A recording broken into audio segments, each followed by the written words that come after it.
নামাজ যদি মানেন নবীর মহব্বত মানা লাগবে, নবীর সালাম মানা লাগবে। নামাজ যদি মানেন নবীর বংশ মানা লাগবে। নামাজ যদি মানেন ওলি আল্লাহ মানা লাগবে। জোরে বলেন ঠিক না বেঠিক? এখন নামাজ পড়লেন, নামাজ সালাম ফিরে আবার কিসের পীর ওলি? কোন ওলি আল্লাহর দরকার নাই, নামাজ পড়লেই যথেষ্ট। পীরের কাছে মুরিদ হওয়ার দরকার নাই। বর্তমান জামানায় তিনটে জিনিস নিয়ে সমস্যা: নবীর মহব্বত, নবীর বংশধরের মহব্বত, আর আল্লাহর ওলিদের মহব্বত। ঠিক না বেঠিক?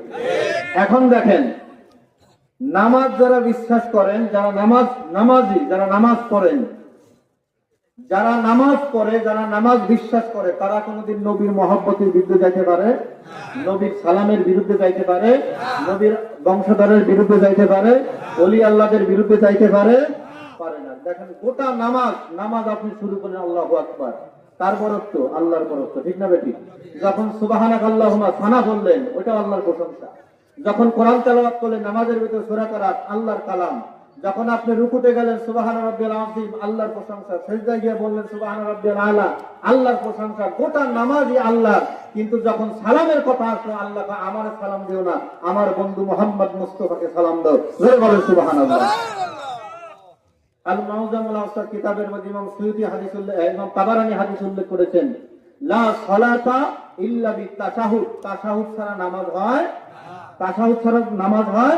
তাশাহুদ কি? আত্তাহিয়াতু লিল্লাহি ওয়াস সালাওয়াতু ওয়াত তাইয়্যিবাতু ওয়াসসালামু আলাইকা আইয়ুহান নবী। নবীর সালাম আছে না নাই? তাশাহুদের অংশ হলো নবীকে সালাম দেওয়া। তার মানে নামাজের ভিতরে নবীকে সালাম না দিলে নামাজ হয় না। জোরে বলেন সুবহানাল্লাহ। অথচ নামাজের ভিতরে নবীকে সালাম দেয়, আর নামাজ সালাম ফিরায় নবী সালামের বিরোধিতা করে। আছে না নাই? জোরে বলেন আছে না নাই? আসসালামু আলাইনা ওয়া আলা ইবাদিল্লাহিস সালিহিন। সালিহিন মানে ওলি আল্লাহ, মুহসিনিন মানে ওলি আল্লাহ কোরআনের ভাষায়। সালিহিন মানে ওলি আল্লাহ। নামাজে শুধু আল্লাহর নবীকে সালাম নয়, ওলি আল্লাহকেও সালাম দিচ্ছি, তার মানে ওলি আল্লাহ লাগবে। ঠিক না বেঠিক? এবার দুরূদ পড়তেছি, আল্লাহুম্মা সাল্লি আলা মুহাম্মাদি ওয়া আলা আলি মুহাম্মাদ। শুধু নবীর উপরে দুরূদ না, নবীর বংশধরের উপরে দুরূদ। জোরে বলেন ঠিক না বেঠিক? সুতরাং নামাজ যদি মানেন নবীর মহব্বত মানা লাগবে, নবীর সালাম মানা লাগবে। নামাজ যদি মানেন নবীর বংশ মানা লাগবে। নামাজ যদি মানেন ওলি আল্লাহ মানা লাগবে। জোরে বলেন ঠিক না বেঠিক? এখন নামাজ পড়লেন, নামাজ সালাম ফিরে আবার কিসের পীর ওলি?